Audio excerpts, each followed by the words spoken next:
Hello, I'm McKay, and I'm back with a banger. It has been a minute, but today I'm going to be showing you how to use piano as ambience as opposed to, like a main melodic element or chords. I want to kind of take a different approach to using piano here. So I like to just start off by playing a track that I have here, and then we'll dive into the technique. So here we go.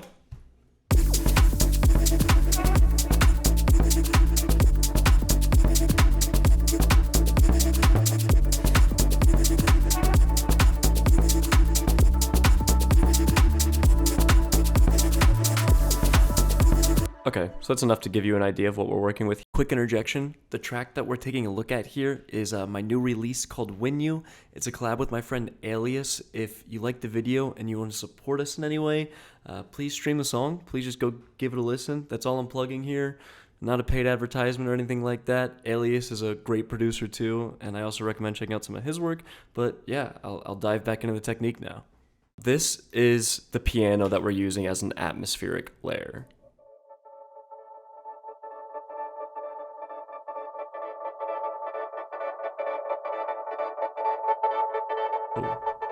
So I turned it up there a bit, just so you could hear it better. A little mid-range heavy when you make it that loud, but in the context of the track, get some bass going.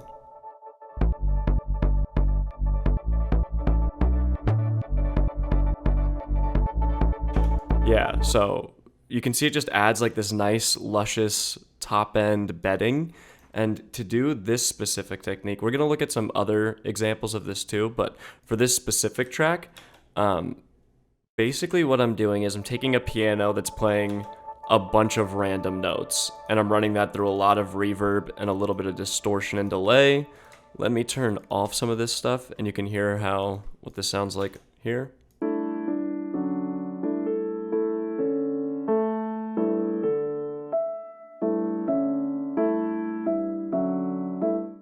Very chaotic, not beautiful, nothing nothing terrific going on here.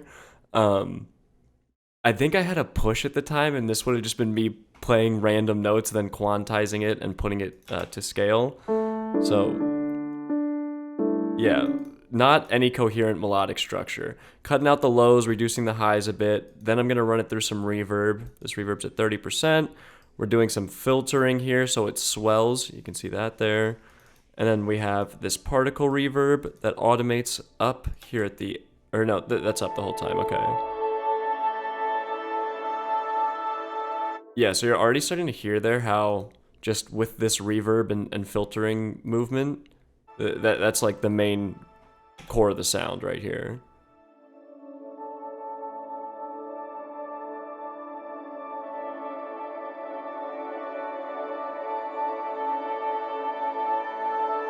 This particle reverb is doing a bit of the heavy lifting, I think. The filter helps too, though, because it only gets those high notes when the filter goes all the way up, and it's putting, ooh, sorry, a little loud there. It's putting those high notes in sparsely, which helps too. Then we have Rift here. I don't remember if Rift is doing too much. Okay. So Rift is automated here. Let's hear that come up.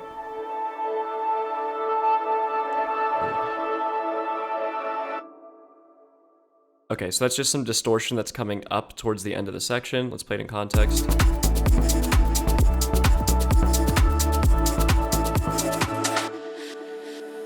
So obviously I'm making it a lot louder, and we don't have some of these other effects on here yet, but you can kind of hear what it's doing there. It's helping us build up to the end of this section as this, spacious, luscious movement, kind of unfolds with all of this automation and everything.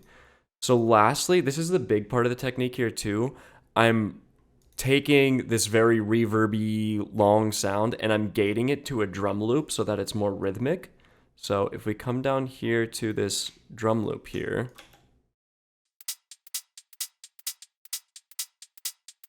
I'm actually gating it to some hi-hats. So let's hear both of them together now.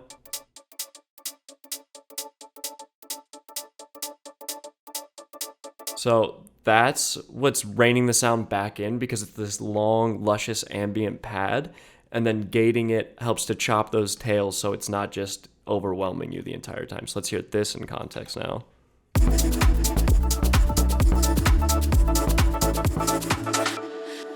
Yeah. And then we just have some delay after that. Some filter movement, I think, here. Not even, just a filter. And then a little bit of auto pan that comes up at the end.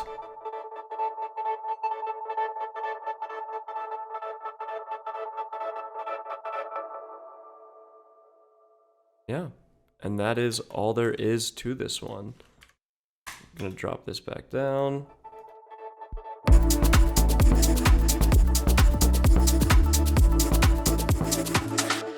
So you can hear it's a very subtle technique, but it's adding so much here. I'll take it out of this section now.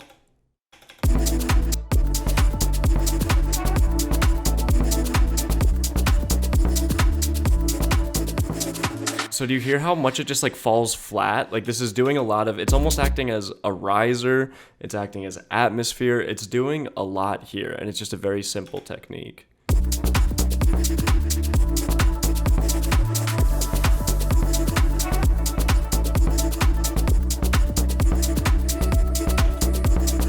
You can hear when I'm cutting it out, the track is just falling a little bit flat. So it's an interesting way to rework your relationship with piano because I'm not coming up with a great melody here.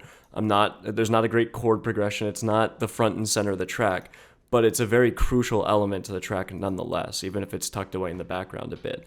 And I also have the same thing going on in this breakdown here.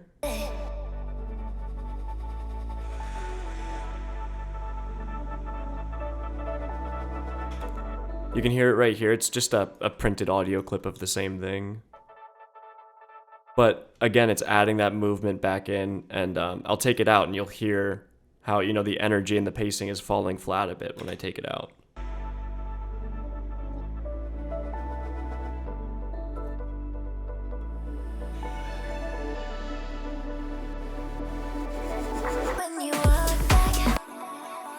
So it's just really helping to swell and build up that moment. And the fact that it stays in the high end, an area that's only usually occupied by, you know, drums or your brightest parts of your melodies, it has a lot of space to move around in that high end because there's not really anything else occurring there.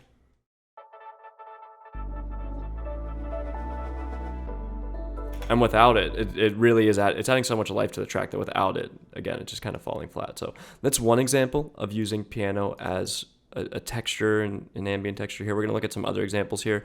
I think I would relate this idea to probably like Jon Hopkins. I feel like he would be the person that inspired this technique, even if I wasn't conscious of it at the time of working on the song. It feels very much in his domain. But yeah, we're going to look at some other interesting uses of piano here. So in the first drop, I have this, I think it's just a part of the piano that is just a volume automation. So it's just like a swell like this, but I'll play it. And reversed, yeah. So let's hear it not reversed. Yeah, so that's just a print of the piano. It's just a recording of the piano. And it's just reversed, and then there's volume automation basically, or a clip fade that's making it swell. And this is another element that actually, again, very subtle, but in the background and in the context of the first drop, it really helps to like end each phrase. You'll hear it here.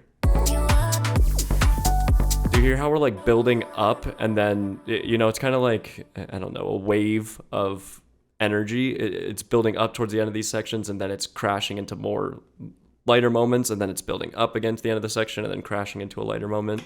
Hear that here.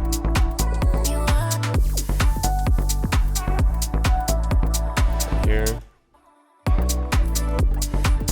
So these like reverse swells are leading you into the section. So let's, and I'll take that out.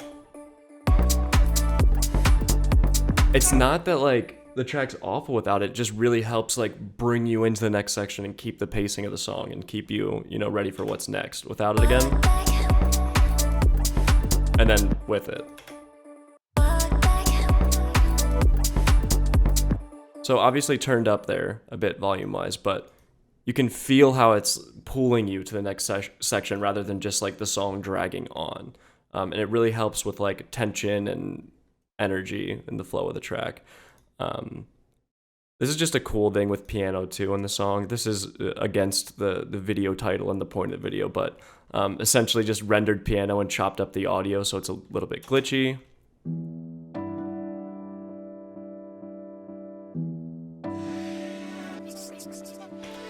More of a main element in the intro, but another cool way to use piano there.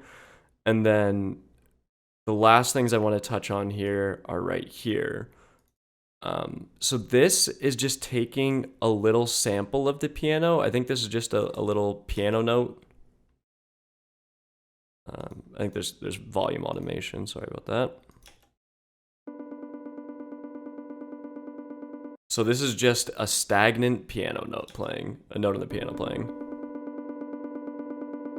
But the interesting thing here is that I have swing applied to it without swing. A little too like down the middle with swing. It's pumping a little bit. You can hear that pump going on.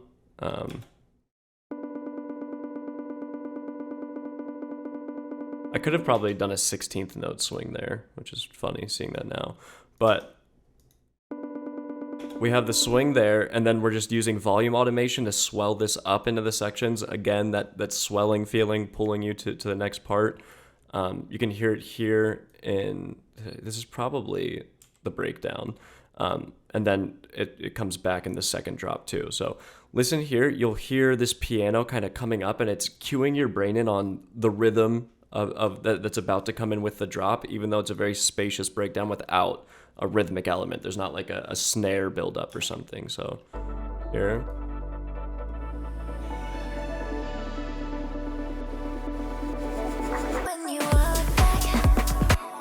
So you can hear how this is building there. It comes in right at the end.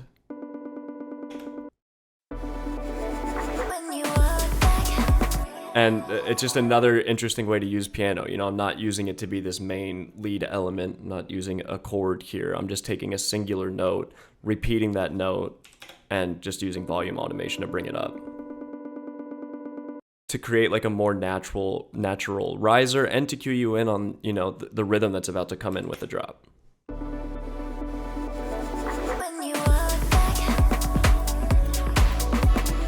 But without being like a percussive element. I think this is just a chord, yep, with delay on it. But again, more textural, not in your face.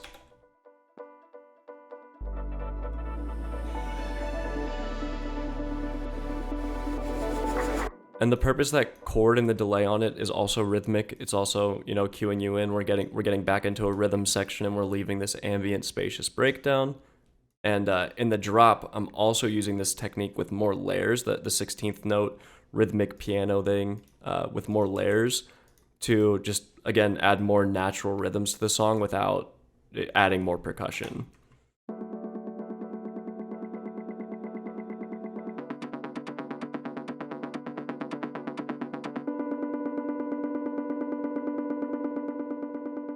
So I'll play this in context next then, but I am just adding more layers, which are just like different patches from Omnisphere, probably doing the same thing.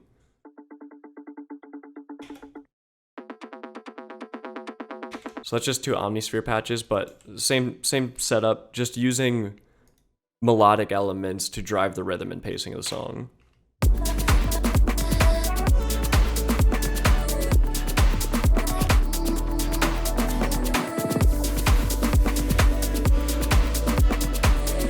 And it's tucked in the background, but I'll turn this off again as I've been doing with the other elements and just notice the energy that falls when this isn't in the track.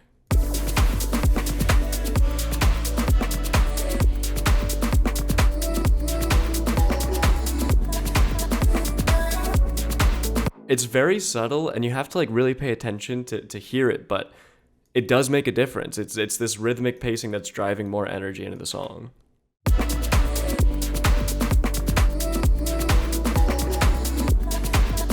And I think using melody in this or melodic elements in this, you know, unconventional way can be a really cool, I don't know, form to bring in more textures into your track, more rhythmic elements, more swells, drive the energy without relying on white noise, a hi-hat loop, you know, something basic. It's kind of thinking outside of the box of like, how can I build this up more without just relying on like louder versions of the things I already have, just like without turning up the hi-hat loop or something, you know.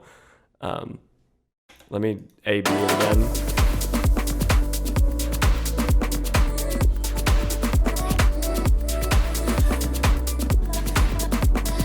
Yeah, it's doing a lot, but very subtle element. I think like one last thing I probably have here real quick is just a more like reverbed piano thing. Where would that be? That should be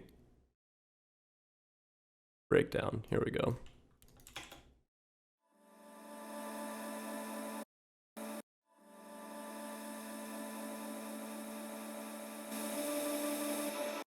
This is probably a vocal and the piano, and it just processed through a reverb and I think some delay, like a frozen delay.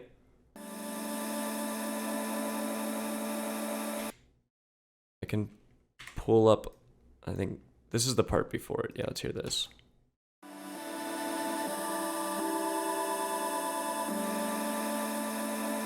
You can kind of hear the piano underneath there. It's tucked in there, but it's just a piano and a vocal, lots of reverb and delay. And I'm using that as a swell here in the breakdown. So let's hear it in context.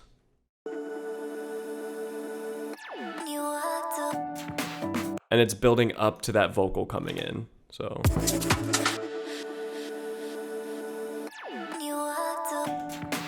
really, I guess it's building into the zap and then the vocal coming in. But it's more of this swell and this nature of piano and in this case vocal being a more textural element. And I'll show you how I did this real quick. I don't know if this is exactly how I did it, but this is another way you could do it. If I go to this keys section, just have like a little vocal repeating here. Let's listen to this. This isn't in the track. This is just like showing you how I made that sound.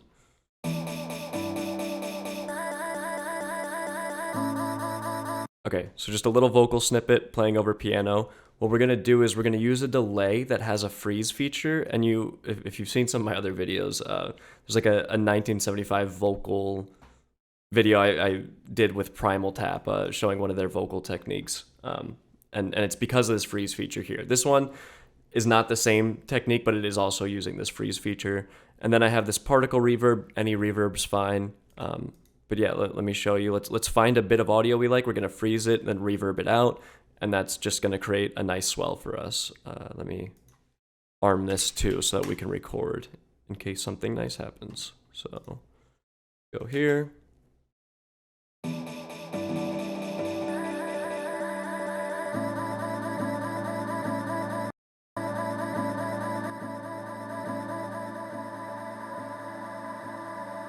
Okay, so if I just show this is frozen, so it's just gonna keep repeating and doing that. So now I'm gonna record that to audio.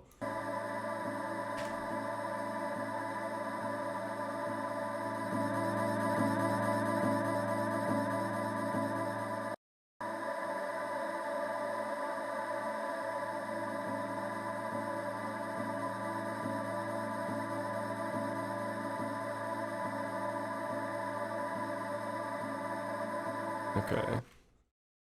And before that gets too annoying, let's just take this audio, let's throw it back down here where we have that swell, and let's just replace it with this audio, and you'll see it's a very similar technique. I probably used a different delay at the time of producing this, but same exact thing. So let me turn up the volume, get this a little bit. Let's do the full one here.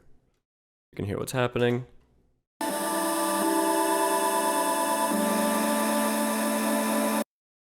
Okay, let's grab our new version of this.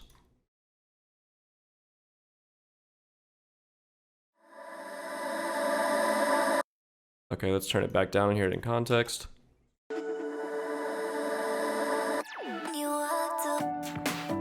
Yeah, yeah, so exaggerated there, and I know I added a vocal there too, so it's not just piano. But you get the technique there of again how we can make more swells with this kind of stuff, and really just bring more natural life into the track. I think it's easy to rely on a white noise riser because it's there and you have it, but you can make ambient and textural elements really easily with everything you already have in the track you're working on. You don't necessarily need to just rely on that white noise. Sometimes resampling something in the track makes it feel more cohesive and tied together.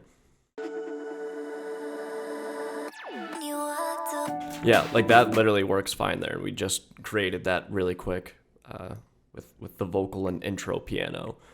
I think that's kind of all I wanted to go over here with piano. If there's more of this track that stands out to you and you want me to break down something else in it, feel free to leave a comment below. I'm also not opposed to the idea of like starting a Patreon and putting stems up or something like that if it's something people would be interested in, and or doing a more comprehensive breakdown, really anything here. But for the meantime, if you want to support me for this video, if you like some of my work, streaming this track would be a great way to do it. I'll put a link in the description, but yeah, just streaming this, that would help me a lot right now.